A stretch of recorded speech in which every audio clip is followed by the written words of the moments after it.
আসসালামু আলাইকুম। আমরা আজকে দেখার চেষ্টা করব যে কিভাবে একটা গার্মেন্টসকে আয়রন করা হয় এবং আয়রন করার জন্য আপনাকে কি কি জানতে হবে। তো আয়রন করার জন্য মূলত বেশি কিছু জানার প্রয়োজন নেই। আপনি দেখতে পাচ্ছেন অলরেডি খুব সহজ একটা জিনিস।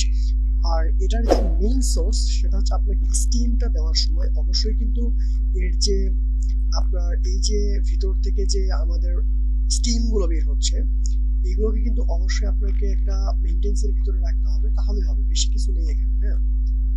তো অবশ্যই এই মেশিনটা চালানোর জন্য পূর্ববর্তী তেমন কোনো অভিজ্ঞতার প্রয়োজন নেই। আপনি চাইলেই বা কিছু পড়াশোনা থাকলেই এই লেভেলের জব নিতে পারবেন, ঠিক আছে।